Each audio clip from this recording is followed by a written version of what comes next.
आज का दिन यहोवा ने बनाया है और हम आनंदित होंगे। परमेश्वर के वचन हमारे राह की रोशनी है। यीशु मसीह ने कहा कि मैं ही जीवन की रोटी हूं, मैं ही जीवन देने वाला पानी हूं, मैं ही जीवन हूं और मैं ही पुनरुत्थान हूं। रास्ता भी मैं हूं, सत्य भी मैं हूं, द्वार भी मैं हूं। रास्ता भी यीशु मसीह है, वो रास्ता सच की तरफ जाता है और जिस द्वार से हम एंटर करने वाले हैं वो द्वार भी यीशु मसीह है। यीशु मसीह जीवन भी है और यीशु मसीह पुनरुत्थान भी है। यीशु मसीह ने इस रास्ते पर चलने के लिए हमें एक सहायक भेजा है और उसी पवित्र आत्मा के बारे में हम लोग स्टडी कर रहे हैं। पवित्र आत्मा एक किसान की तरह हमारे जीवन में, हमारे मन के उपजाऊ मिट्टी में बीज बो कर फसल उगा रहे हैं। किस चीज का फसल? पवित्र आत्मा के फलों का। उन फलों में से दया एक बहुत ही इंपॉर्टेंट फल है। जिस तरह परमेश्वर ने हमें दया दिखाई है, हमें भी आसपास के लोगों को दया दिखानी है। कुछ लोग हमारी नजर से दया के काबिल नहीं है, लेकिन हमें नहीं पता कि वो परमेश्वर की नजर में दया के काबिल है या नहीं है। तो ये फैसला परमेश्वर को करने दीजिए। निर्गमन अध्याय 34, 6 और 7। ये जो वाक्य हम पढ़ने वाले हैं, इसका थोड़ा सा मैं बैकग्राउंड बता दूं। यहोवा परमेश्वर ने मूसा को कानून दिया, तरीका दिया लोगों को बताने का कि कैसे अपने जीवन को जिएंगे। और 40 दिनों तक मूसा जो है वो गायब थे। वो पहाड़ों के ऊपर चले गए, बादल छा गए। 40 दिन और 40 रातों तक मूसा जो है पहाड़ के ऊपर से नीचे नहीं आया। तो लोगों को लगा मूसा गया। मूसा बड़ी बड़ी बातें कर रहा था, पहाड़ के ऊपर चढ़ गया, लगता है कोई निगल गया उसको। तो इन लोगों ने अपने परमेश्वर बनाने शुरू कर दिए, क्योंकि मिस्र में उन्होंने ऐसा ही देखा था। जो हम देखते हैं, जो हमें सिखाया जाता है, वही हम सीखते हैं। हम सत्य की खोज नहीं करते हैं, इसलिए जो सीखते हैं उसी को सत्य मानकर चलते हैं। तो इजरायली लोग भी, जो वो लोग ने मिस्र में, जहाँ पे वो लोग पले बड़े, जहाँ पे रहे 400 साल, 4-5 पीढ़ियाँ वहाँ पले बड़े और वहीं रहते थे, वहाँ से जब बाहर निकले तो उन्होंने वही रीतियों को अपनाया और उन्होंने वही चीज़ों को बनाकर आराधना करनी शुरू की। लेकिन 40वें दिन मूसा जब वापस आ गए कानून को लेकर, 10 कमांडमेंट्स को लेकर, तो देखा किसी बछड़े को परमेश्वर बनाकर उसकी आराधना कर रहा। तो गुस्से में आकर मूसा ने वो पत्थर जो उनके पास, जिसके ऊपर परमेश्वर का वचन लिखा हुआ था, गुस्से में उसको तोड़ दिया और उस दिन 3000 लोग मर गए थे। पाप करने वाले 3000 लोग उसी दिन मर गए। तो ये कानून तो देना था, तो परमेश्वर ने एक और दिन निर्धारित किया और मूसा को ऊपर बुलाया, बोला अकेले आना। तो मूसा उस दिन तैयार होकर चले गए। और ये जो हम पढ़ने वाले हैं, ये परमेश्वर की बातचीत है, जो परमेश्वर खुद मूसा को बता रहे हैं। इस बार मूसा लिख रहा है। आइए पढ़ते हैं।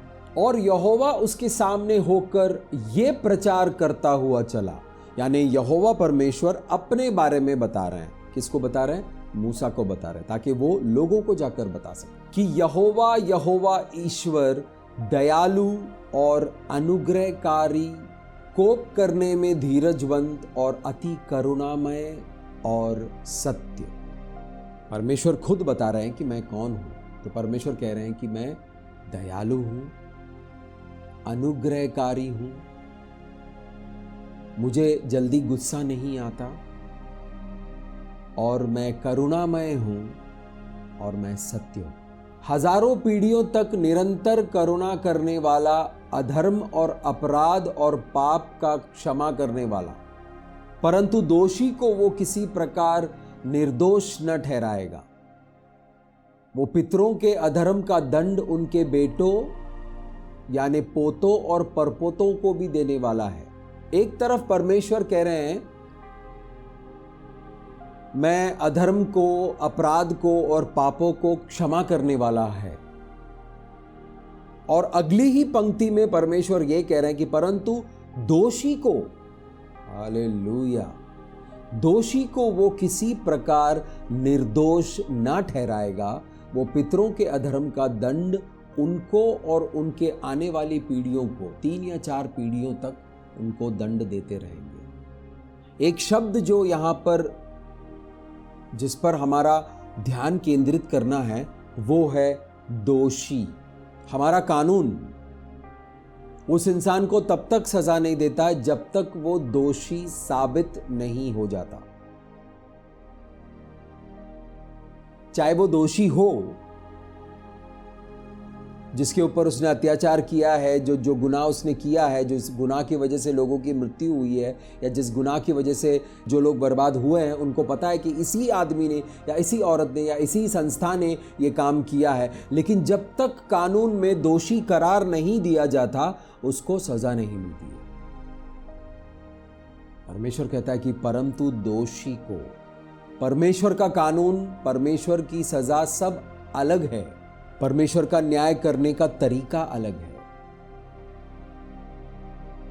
और ऊपर पंक्तियों में परमेश्वर कहता है कि मैं दयालु हूं, मैं अनुग्रह देने वाला अनुग्रहकारी हूं, मुझे जल्दी गुस्सा नहीं आता है, मैं करुणामय और सत्य हूं। यानी परमेश्वर कहता है कि तुम्हारे जीवन में चाहे कितना भी झूठ हो मेरे सामने आएगा तो तुम सच और सत्य से दूर नहीं हो सकते। अधर्म से न्याय नहीं होगा, असत्य का सहारा लेकर न्याय नहीं होगा, सत्य के साथ न्याय होगा।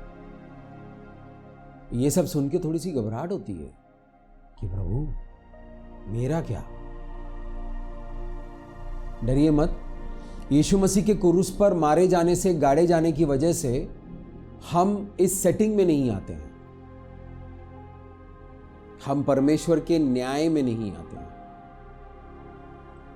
अच्छा, परमेश्वर के न्याय में नहीं आते तो क्या हमारा न्याय नहीं होगा? हमारा न्याय हो चुका है। हमारा न्याय करके जो हमारी सजा थी वो यहोशुआ मसीहा के ऊपर लगा दिया है। यहोशुआ मसीहा ने उस सजा को भुगत लिया है। ओ, ये तो अच्छी बात है। तो क्या हमें अन्याय करने का, हमें पाप करने का लाइसेंस मिल गया है? बिल्कुल नहीं। क्योंकि जब हम अन्याय करते हैं, जब हम पाप करते हैं, जिस चीज से परमेश्वर ने हमें छुड़ाया है, हम जाकर दोबारा उस चीज को करते हैं, तो परमेश्वर का वचन कहता है कि हम फिर से एक बार यहोशुआ मसीहा को क्रूस के ऊपर मार रहे हैं।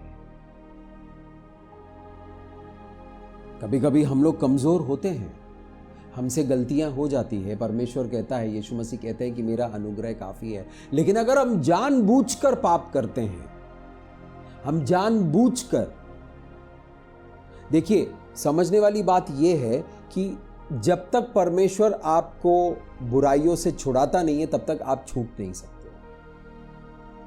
तो बुराइयों से परमेश्वर आपको छुड़ा रहे हैं, एक एक करके छुड़ाते हैं। एक साथ आपको छुटकारा नहीं मिलेगा, एक एक करके छुड़ाते हैं। छुड़ाने के बाद आपको पता चलता है कि ये बुराई है, ये इसमें से परमेश्वर ने मुझे छुड़ाया है। अब जानबूझकर नहीं, मैं परमेश्वर की बातों को नहीं मानूंगा, मुझे नहीं मानना है। और जानबूझकर जब आप पाप करना शुरू करते हो, तब हम यहोशुआ मसीहा को फिर से एक बार क्रूस पर मार रहे होते हैं। जरा सोचिए उसके बारे में। इतना प्रेम करने वाला परमेश्वर हमारे लिए सब कुछ कुर्बान कर दिया। अब उस कुर्बानी की इज्जत ना करते हुए, उस कुर्बानी का आदर ना करते हुए, अगर हम लोगों ने, अगर मनुष्य ने अपने जीवन में फिर से एक बार बागी बनकर उन पापों को करना शुरू करेगा तो दिक्कत होगी। हम ऐसे करने वाले लोग ही नहीं, तो हमें डरने की जरूरत ही नहीं। ये उन लोगों को सोचकर डरना चाहिए जो लोग कर रहे हैं। हमें समझना जरूरी है कि हम जिससे प्रेम करते हैं वो परमेश्वर का व्यक्तित्व क्या है। तो जिस तरह का हमारा परमेश्वर है, हमें प्रार्थना करनी चाहिए कि प्रभु जिस तरह आपका व्यक्तित्व है, मैं चाहता हूं कि प्लीज मेरा भी व्यक्तित्व ठीक आपके जैसा हो। जिस तरह आपकी पर्सनालिटी है प्रभु, उसी तरह मेरी भी पर्सनालिटी हो।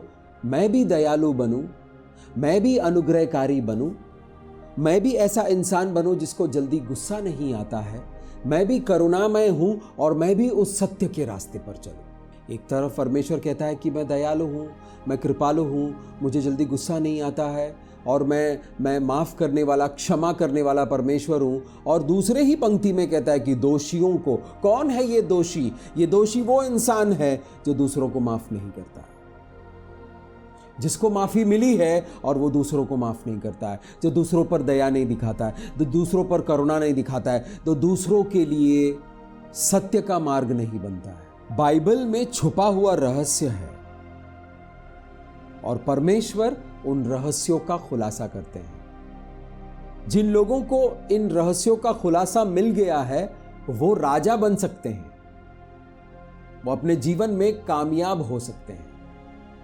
परमेश्वर के वचनों में रहस्यों का जब खुलासा होता है तब अभिषेक होता है और उस अभिषेक से हमारे मन के जो जटिल चीजें होती है, जो मजबूती से गड़ा हुआ है हमारे मन में और हमें नुकसान पहुंचा रहा है, वो सारी जड़ें जो हैं, जो गलत विचारों के हैं, जो गलत आदतों के हैं, जो गलत बातों के हैं, जो गलत धारणाओं के हैं, वो सब टूटकर बिखर जाते हैं क्योंकि परमेश्वर का अभिषेक उतर आया है। पिता परमेश्वर का आदेश है, जिस तरह मैंने तुम्हें माफ किया है उसी तरह तुम भी तुम पर जुल्म करने वाले, तुम्हारे खिलाफ पाप करने वाले, तुम्हें तकलीफ देने वालों को माफ करो, क्योंकि जब तुमने कानून तोड़ा मैंने तुम्हें माफी दी। इसलिए वो शब्द कहता है अनुग्रहकारी। अनुग्रह को आप कमा नहीं सकते हो। अरे परमेश्वर ने मुझे माफ किया, पता है क्यों? मैं व्हाइट शर्ट पहन के आया था और परमेश्वर ने मुझे माफ किया क्योंकि मैंने 50 लोगों को खाना खिलाया था। या परमेश्वर ने मुझे माफ किया क्योंकि मैंने 5 गरीब बच्चों को पढ़ाई लिखाई उनका जो है मैंने टेक ओवर करके मैंने उसको स्पॉन्सर कर दिया। अरे परमेश्वर ने मुझे माफ किया क्योंकि मैं बहुत अच्छा आदमी हूं, मैं बहुत अच्छा काम करता हूं जीवन में। नहीं, परमेश्वर ने आपको आपकी कामों की वजह से माफी नहीं दी है। आपके भले काम आपके पितरों के दोष को धो नहीं सकता, लेकिन परमेश्वर का अनुग्रह धो सकता है। यहोशुआ मसीहा ने वो सजा को ग्रहण किया, वो सजा भुगते और उन्होंने हमें आजाद किया उस सजा से। ऐसी माफी जो हम प्राप्त कर चुके हैं, तो हमारा फर्ज बनता है कि हम बाकी लोगों को भी माफ करें, चाहे उनका गुनाह कितना भी संगीन क्यों ना हो।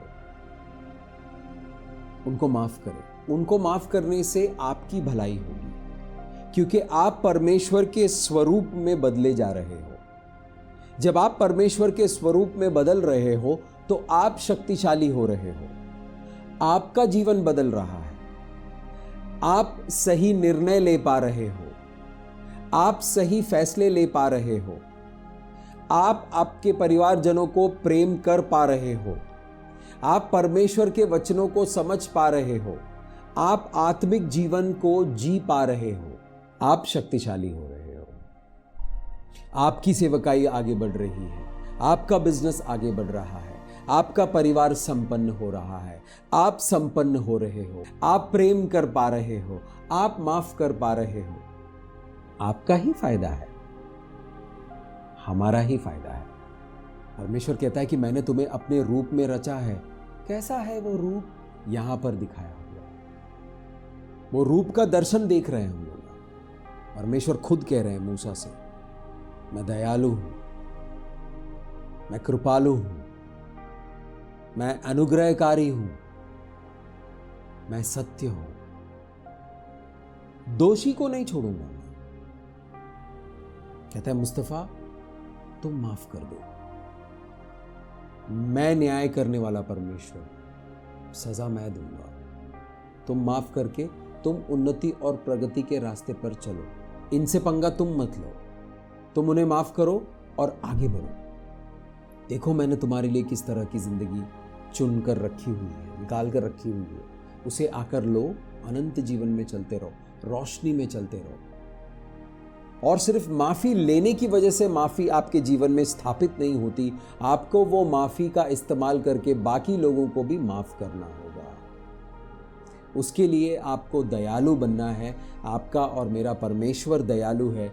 जब हम परमेश्वर की ओर देखते रहते हैं तो उनकी दया जो है हमारे हृदय में भर जाता है, और उस दया की वजह से, उस करुणा की वजह से, उस सत्य की वजह से, उस अनुग्रह की वजह से हम दूसरों को माफ़ कर पाते हैं। परमेश्वर समय देता है माफ़ करने के लिए। माफ़ करना इतना आसान नहीं है, परमेश्वर भी जानते हैं इस बात। तो परमेश्वर बार बार अपने वचनों में कह रहे हैं कि माफ़ करो, माफ़ करो, माफ़ करके तुम निकल जाओ, आगे बढ़ो, मैं देखता हूँ क्या करना है। ऐसे कैसे परमेश्वर आप देखोगे, मैं ही देखेगा?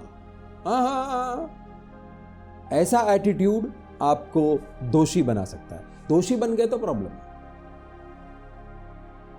परमेश्वर कहता है कि जिन लोगों से अनबन है रास्ते में ही निपट लो, न्यायालय में जाने से पहले निपट लो, क्योंकि न्यायाधीशों के सामने आएगा तो जब तक उसका न्याय नहीं होगा वो टलेगा नहीं। और न्याय में अगर तुम दोषी ठहराए गए हो तो फिर सजा मिलेगी।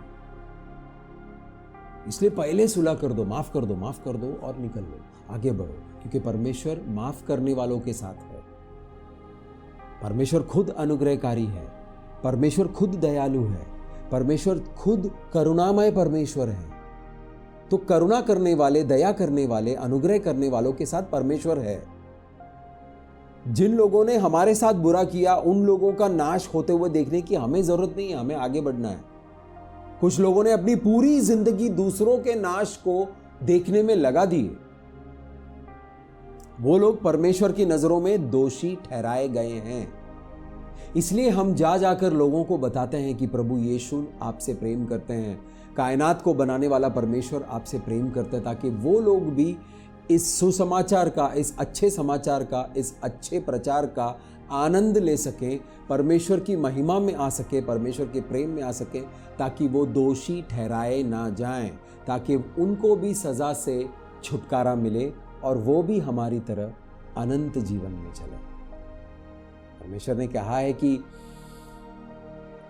तुम अच्छा भोग रहे हो, दूसरों को नहीं बताओगे।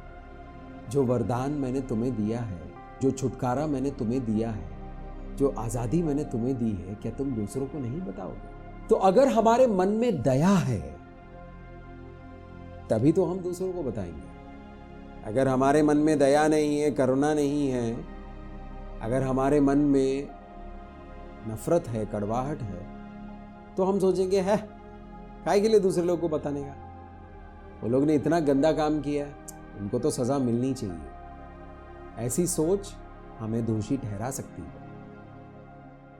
इसलिए जितना हो सकता है हमें ये सुसमाचार, ये गुड न्यूज़ लोगों तक पहुंचाना है, ताकि उनको परमेश्वर की दया मिले, उनको आशीष मिले, उनको अनुग्रह मिले, और जो दोषी ठहराने की वजह से जो उनके ऊपर कार्रवाई होने वाली है उससे वो लोग बच सके। आज हम लोग जुड़े हुए हैं, हम लोग इस चीज को समझ रहे हैं क्योंकि हमें परमेश्वर ने बचा लिया है। अब इन वचनों को पढ़कर हमें परेशान होने की जरूरत नहीं है, क्योंकि हम बचाए गए लोग हैं, हम बुलाए गए लोग हैं, हम ठहराए गए लोग हैं। समझ परमेश्वर देता है, उस समझ में चलने का काम हमारा है। व्यवस्था विवरण अध्याय 7 वाक्य 9। इसलिए जान लो कि तेरा परमेश्वर यहोवा ही है, वो विश्वास योग्य ईश्वर है, और जो उससे प्रेम रखता है उसकी आज्ञा मानता है, उसके साथ वो 1000 पीढ़ी तक अपनी वाचा यानी अपनी एग्रीमेंट पालता है और उन पर करुणा करता रहता है। क्या बात है, कितना सुंदर समाचार है। साधारण शब्दों में परमेश्वर ये कह रहे हैं कि जो लोग मुझसे प्रेम करते हैं, मेरी बातों को मानते हैं, मेरे बताए हुए रास्ते पर चलते हैं और जो एग्रीमेंट किया है मेरे साथ उस एग्रीमेंट के मुताबिक चलते हैं, तो मैं विश्वसनीय हूँ, मैं फेथफुल हूँ, मैं उस एग्रीमेंट को कभी भी भूलूंगा नहीं, मैं उस वाचे को कभी भी भूलूंगा नहीं।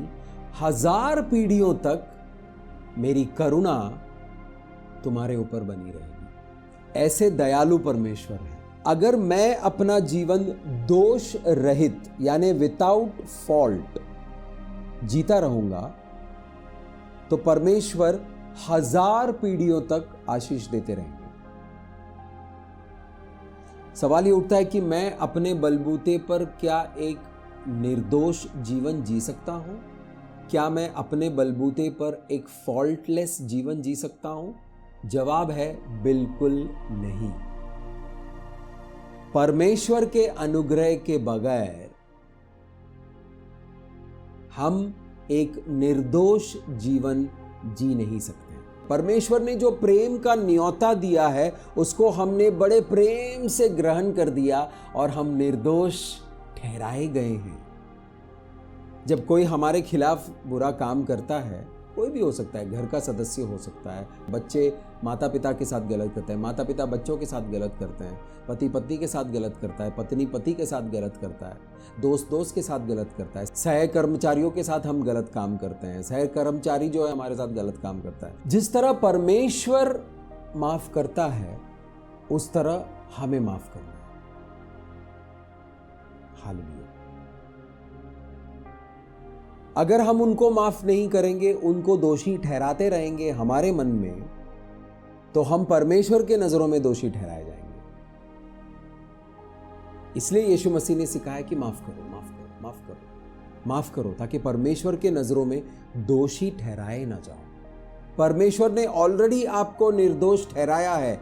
उस निर्दोष ठहराए हुए जगह पर निर्दोष बने रहना जरूरी है। जो लोग हमारे खिलाफ बुरा काम कर चुके हैं, जब हम उनको माफी देते हैं तो हम निर्दोष जीवन जीते हैं। कानून के मुताबिक जो दोषी ठहराया गया है उस इंसान को कानून गिफ्ट नहीं देता, वरदान नहीं देता। सजा देते हैं, उसके बाद उसको निकाल देते हैं वहां से, उसको कोई वरदान नहीं मिलता। लेकिन परमेश्वर ने यीशु मसीह की कुर्बानी देकर हमें निर्दोष ठहरा दिया, और जो वरदान ऑलरेडी वो हमें देना चाहते थे, जो हमारे दोष की वजह से, जो मनुष्य जाति के दोष की वजह से हमारे जीवन में आ नहीं पा रहा था, उसको रिलीज करना शुरू किया। फटाफट फटाफट फटाफट रिलीज करना शुरू कर दिया। ले जाओ, ले जाओ, ले जाओ मुस्तफ़ा, ले जाओ, ले जाओ, आप सभी लोग ले जाओ, अपना अपना नाम लिखिए वहां पर, अपना नाम बोलिए, बोले प्रभु मैं लेने के लिए तैयार हूं।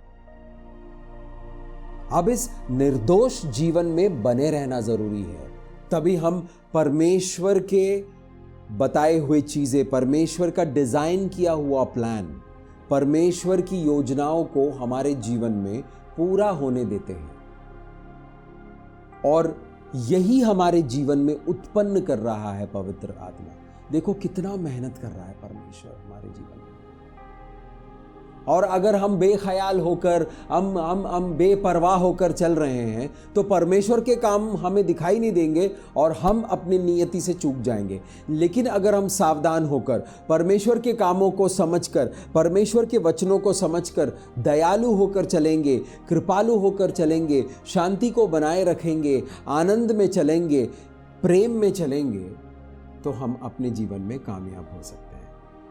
और ये सब करने के लिए हमें मेहनत करने की ज़रूरत नहीं है, हमें विश्वास करने की ज़रूरत है, हमें समझने की ज़रूरत है, क्योंकि पवित्र आत्मा ऑलरेडी ये सब काम आपके जीवन में कर रहा है।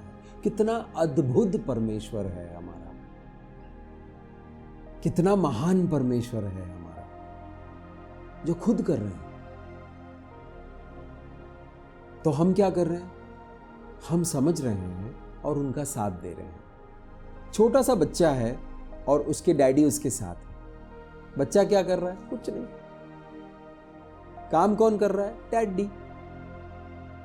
बच्चा क्या कर रहा है? साथ में चल रहा है डैडी का। बच्चे को लेकर पहाड़ों के ऊपर चढ़ रहा है डैडी, बच्चे का हाथ पकड़कर, कस के पकड़कर, संभालते हुए लेकर चल रहा है। बच्चा क्या कर रहा है? अपने डैडी के साथ चल रहा है। हिफाजत कौन कर रहा है? डैडी कर रहा है। मेहनत कौन कर रहा है? डैडी कर रहा है। संभाल कौन रहा है? डैडी है। उसी तरह पिता परमेश्वर हमें संभाल रहा है। मैं जानता हूं हमारे जीवन में कुछ डैडीज ऐसे हुए हैं जो अपने बच्चों के लिए कारगर साबित नहीं हुए, प्रगतिशील साबित नहीं हुए, फायदेमंद साबित नहीं हुए। उनको माफ करें, उन डैडियों को, मम्मियों को माफ करें, ताकि हम निर्दोष जीवन जिए। पिता परमेश्वर ने, यहोवा परमेश्वर ने अब्राहम से कहा, तू मेरे आगे आगे निर्दोष चलता रहे और फिर देख मैं तुम्हारे जीवन के साथ क्या करूंगा। और अब्राहम के जीवन को जब हम देखेंगे तो अब्राहम का जीवन कामयाब रहा। हजारों लाखों लोगों का पिता कहलाते हैं अब्राहम।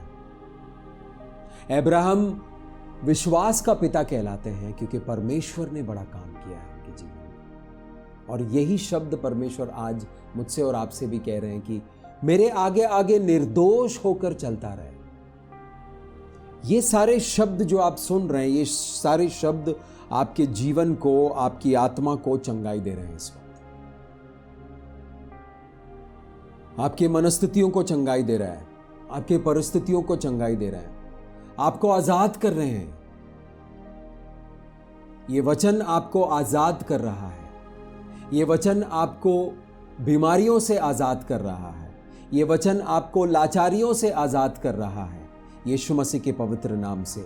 ये वचन आपको बेरोजगारियों से आजाद कर रहा है। ये वचन आपको बुद्धिहीनता से आजाद कर रहा है। ये वचन आपको गरीबी से आजाद कर रहा है, मुफलिसी से आजाद कर रहा है। ये वचन आपको संपन्नता में लेकर आ रहा है। ये वचन आपको चंगाई में लेकर आ रहा है। ये वचन की वजह से, इस वचन के अभिषेक की वजह से आपके रोम रोम में, आपके हर कण कण में इस वक्त चंगाई आ रही है। हालेलुया।